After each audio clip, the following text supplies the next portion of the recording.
বহুকাল আগে সোনারপুর গ্রামে একটি সুখী পরিবার বাস করত।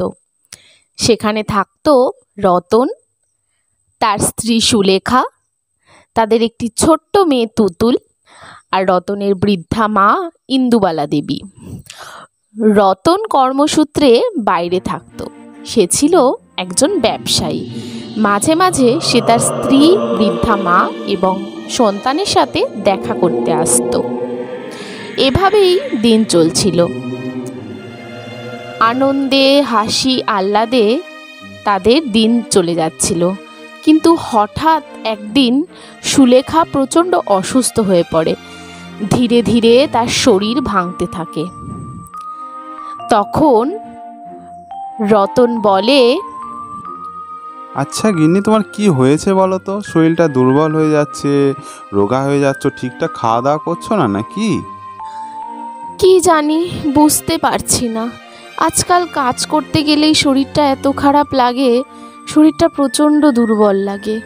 কি হয়েছে আমার কে জানে। চলো তোমায় ডাক্তারটা দেখিয়ে নিয়ে আসি। এভাবে চললে তো শরীর আরও খারাপ হয়ে যাবে। না গো, আমি মনে হয় ঠিকঠাক খাওয়া দাওয়া করলেই ঠিক হয়ে যাব। আচ্ছা তুমি ওসব কথা ছাড়ো, দেখো তো তুতুল কি করছে। তুতুল, তুতুল সোনা, কি করছো তুমি?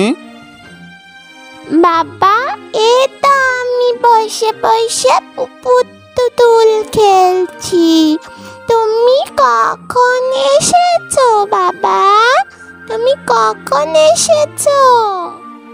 এই তো সোনা আসলাম। তুমি ঠিক আছো? তোমার শরীর ঠিক আছে? হ্যাঁ বাবা, আমি খুব ভালো আছি।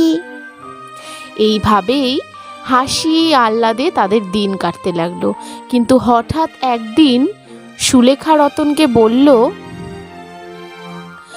শোনো না গো, আমার শরীরটা বড্ড খারাপ লাগছে। আমি মনে হয় আর বেশি দিন নেই। তুমি তুতুলকে দেখো, মাকেও তুমি দেখো। তখন তুতুলের ঠাম্মা বলছে, বাজা, কি হয়েছে তোমার? কিচ্ছু হবে না, তুমি ঠিক হয়ে যাবে। বাবা রতন, একটা ভালো ডাক্তার দেখাতো। কিচ্ছু হবে না সুলেখা তোমার। তুমি আমাদের সঙ্গে থাকবে। চলো তোমাকে একটা ভালো ডাক্তারটা দেখিয়ে তুমি দেখালে তুমি ঠিক হয়ে যাবে।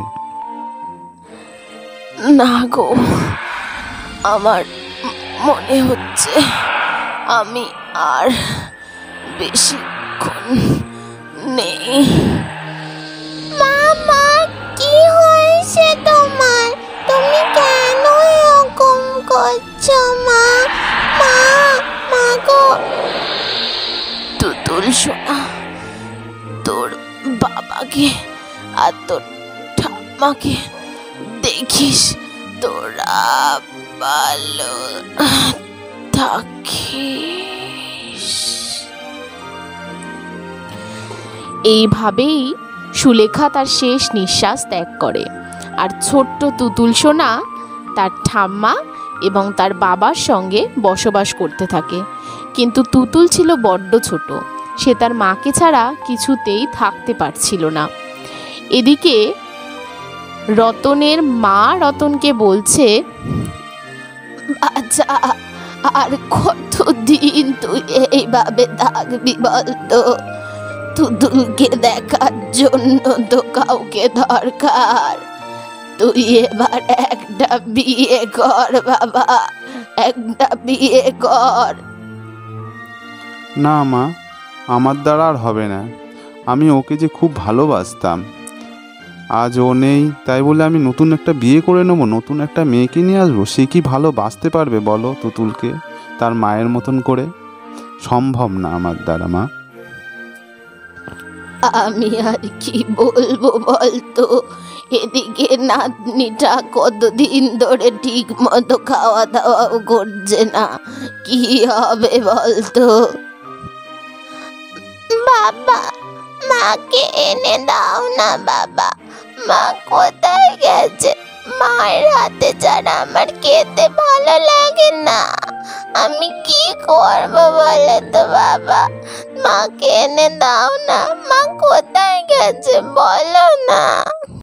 আসবে তুতুল সোনা, তোমার মা, তোমার ওই আকাশ দেখছো, ওই আকাশে তারা হয়ে গেছে। তুমি দেখো মাকে, তোমার মন থেকে ডাকো, দেখো মা ঠিক আসবে, এসে তোমার সঙ্গে কথা বলবে, তোমার সঙ্গে খেলবে।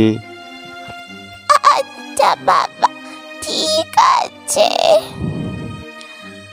এরপর একদিন রাত্রেবেলা তুতুল ছাদে গিয়ে দেখে যে সত্যি সত্যি তার মা সেখানে এসেছে আর তাকে বলছে, তুতুল, তুতুল, আমি এসেছি তুতুল সোনা, আমি এসেছি।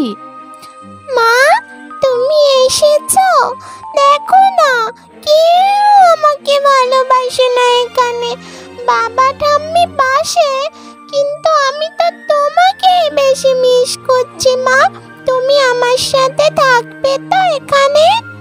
তখন তার মা বলে, না বাবা, আমি তো তোমার কাছে এখানে সবসময় থাকতে পারবো না। আমি তবে প্রতিদিন রাত্রে এসে তোমার সঙ্গে দেখা করে যাব, ঠিক আছে? আচ্ছা মা, ঠিক আছে।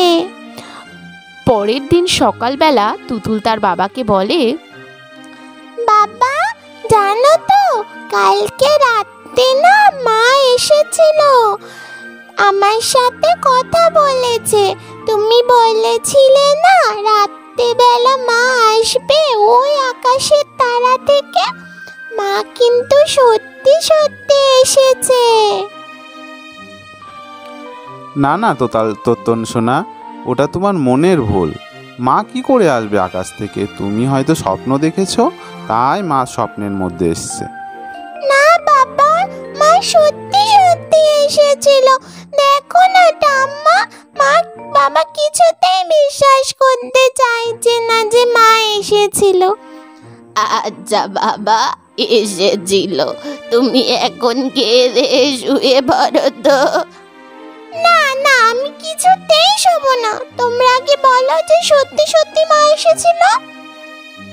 এমন সময় হঠাৎ করে চারিদিক থেকে বাজ পড়ার শব্দ হলো, আর সত্যি সত্যি তুতুলের মা তাদের সামনে এসে দাঁড়ালো।